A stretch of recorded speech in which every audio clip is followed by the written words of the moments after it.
Hello everyone, welcome to Analog Patch. It's Astro, and this is another one of my Musicomputer vlogs. And this time I can probably congratulate myself because finally, I think I finished the hardware. I'm not so sure, I can't be 100% assured that everything is actually in its place. But it seems that things are working more or less. The final thing that I added were the actual analog inputs because they didn't have any circuitry behind them, and I was really afraid to fry the Arduino with negative voltages. Well, I ended up plugging a VCLFO into it directly once and nothing happened, but still I decided to stay on the safe side, and actually there is a voltage divider circuit inside which divides plus minus 12 volts to plus minus 5 volts, and then that voltage gets clamped, so the negative part is just thrown away and it's 0 to 5. Anyways, I made a little firmware addition, so now there is a menu to select a program, and aside from the sequencer that I showed last time, there is now this thing, which is a programmable frequency divider or clock divider. It's actually two clock dividers, and here is 1 and 2 inputs, and 1 and 2 control voltage inputs. So what's the difference from the clock divider I showed last time?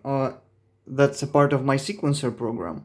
This one is voltage controllable, because last time I didn't have an option to reliably voltage control things. This time I do. And as you see, there is value 1. This is the value until which it is going to count, and then CV1, which is the amount of CV which goes into its corresponding jack. So let's start the clock. Here we have a little patch. This clock drives one percussion, a short one, and then the same clock goes to the input of the first divider, and then the first divider's output, there are two outputs, I'll talk about that later, triggers another percussion.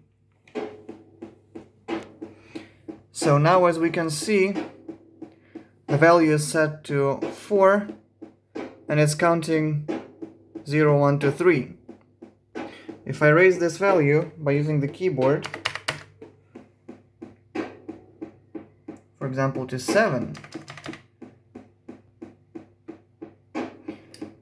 so just like this, and values are possible from 2 right until 255, so quite a huge divisions range. But what's cool about this device is that I can simply take any signal source, any control voltage, plug it right there. Sorry.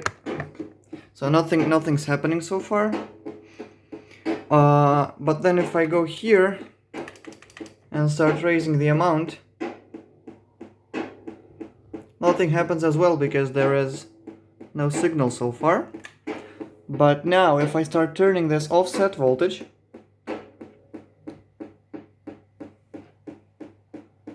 you see, it went somewhere far away.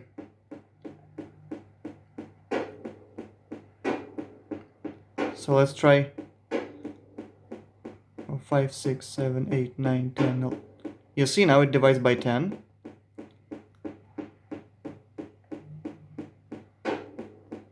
Some even larger number. So now we can actually use some voltage, some control voltage, to control it for us. So let's speed things up. Put the value here back to 2, to the minimal available value. And then here into the voltage mixer, I will put this LFO made out of the voltage controlled slew.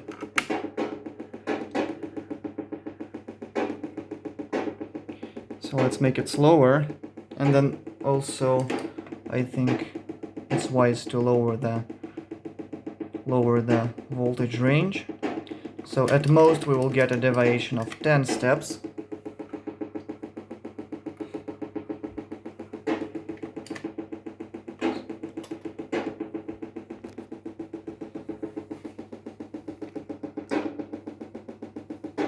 Let's try adjusting it.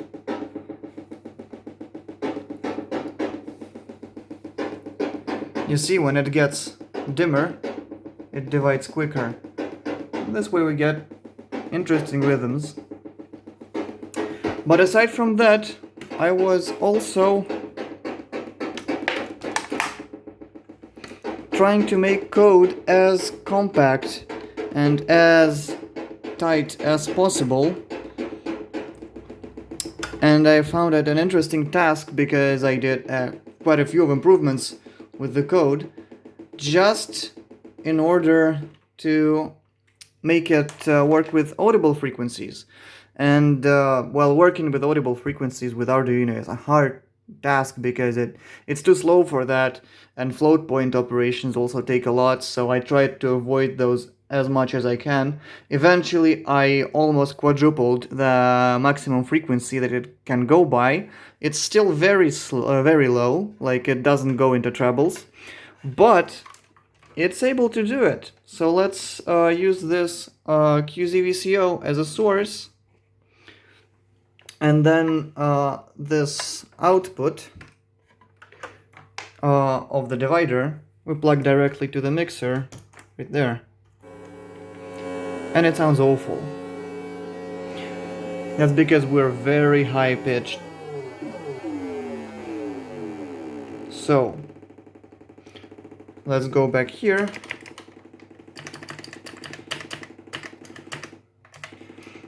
So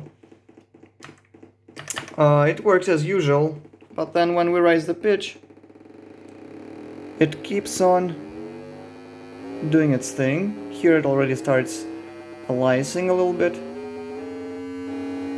and here it already starts doing all sorts of crazy stuff. It's a cool audio effect, but of course it's not perfect. It's not a perfect frequency divider. I also built in a little alternative output. So this one is one gate and then silence for all the other steps. And this one is a frequency divided output. So it's divided by 2, sorry. But it gives a more stable output. And what's important, it's a symmetric output. And finally, the last improvement to the code to make it faster would be to actually stop interacting with this whole heads-up device, heads-up display, because right now, of course, it's redrawing it all the time. I avoided all the redraws possible, but it's still not turned on. So we can turn it off by pressing the star symbol here. It appears right there, and we can raise the frequency a bit more. Now it only starts freaking out here. Previously it would start freaking out here already. And of course we can start voltage controlling it. Let's get the maximum possible pitch here. There.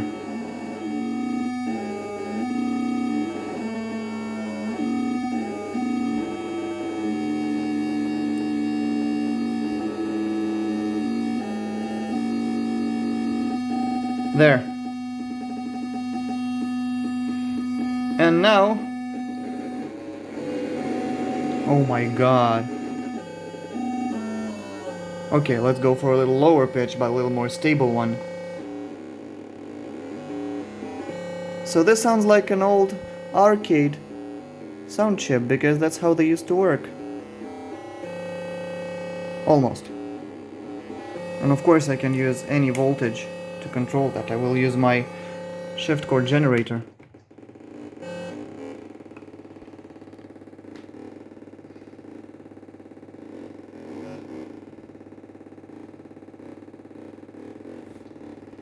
Let's try adjusting it a little bit.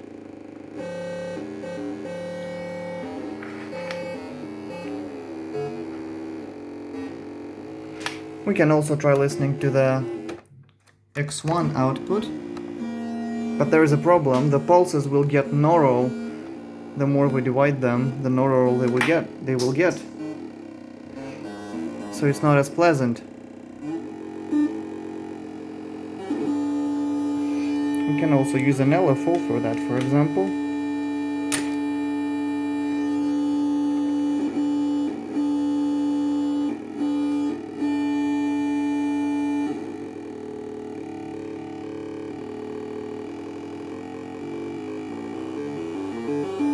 You can hear all the steps it goes by, which is really cool, I think. Oh, also, I pressed, there is a sharp here, so it's actually, it's when it ignores this CV ratio, because it's at 0 right now, but the CV still affects the thing. So if I press sharp now, it will stop affecting it. And now this thing is in control, so let's turn it up a bit.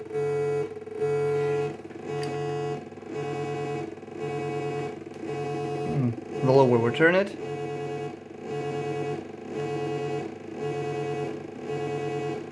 the lower the effect will be. But I made it turn toggleable because this is a float point operation and I wanted it to be manageable. So without it, it's a little faster. You see how the pitch and anti-aliasing thresholds, like maximum frequencies, rise when I block the display redraw. But if I turn on the ratio ignoring, it gives just a little bit of boost. It's just a little bit clearer. But still, I decided to keep it. Anyways, I hope you enjoyed a little demo of my new firmware. And yeah, finally it completely and fully works, which I think is great. Thank you for sticking by, and see you next time.